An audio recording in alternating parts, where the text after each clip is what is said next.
Let's restart our hobbies. അപ്പോൾ ഞാൻ എൻ്റെ പഴയ കുറച്ച് ഹോബീസ് പൊടി തട്ടിയെടുക്കാനും ഒപ്പം തന്നെ പുതിയ ഹോബീസും പഠിക്കാനായിട്ട് എനിക്കൊരാഗ്രഹം വന്നു. അങ്ങനെയാണ് ഞാൻ ഈ വീഡിയോ ഇടാൻ പോകുന്നത്.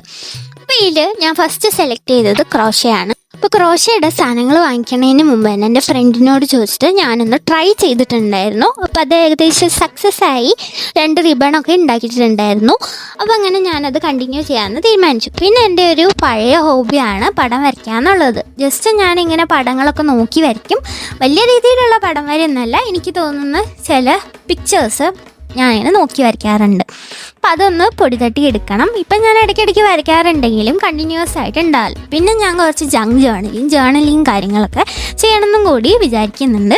അപ്പം അതും കൂടി ഒന്ന് കണ്ടിന്യൂസ് ആയിട്ട് കൊണ്ടുപോകണം. പിന്നെ എൻ്റെ കയ്യിൽ ഇപ്പോൾ ഉള്ളത് ഒരു സാധാരണ ക്ലാസ്മേറ്റിൻ്റെ നോട്ട്ബുക്കാണ്. ഇത്രയും കാലം ഞാൻ അതിൽ തന്നെയാണ് വരച്ചിരുന്നത്. അപ്പോൾ ഒരു ബുക്ക് എനിക്ക് മാറ്റണം എന്ന് ആഗ്രഹമുണ്ട്. പക്ഷേ ആ ഒരു ബുക്കിൽ എല്ലാ പേജും കഴിഞ്ഞിട്ടേ ഞാനത് മാറ്റത്തുള്ളൂ. അപ്പോൾ എല്ലാം കഴിഞ്ഞതിന് ശേഷം നമുക്കൊരു പുതിയ ബുക്ക് വാങ്ങിക്കാമെന്നാണ് വിചാരിക്കുന്നത്. പിന്നെ നമുക്ക് ചെയ്യണം എന്ന് ആഗ്രഹം ഉണ്ടെങ്കിൽ ഏതിൽ വേണമെങ്കിലും ചെയ്യാമെന്നുള്ളൊരു മൈൻഡിലാണ് പോയിക്കൊണ്ടിരിക്കുന്നത്. അപ്പോൾ ആർക്കെങ്കിലും ഈ ഒരു ജേർണിയിൽ എൻ്റെ കൂടെ കൂടാനായിട്ട് താല്പര്യം ഉണ്ടെങ്കിൽ ഒന്ന് ഫോളോ ചെയ്തേക്കാം. അപ്പോൾ അത്രേ ഉള്ളൂ. Bye bye.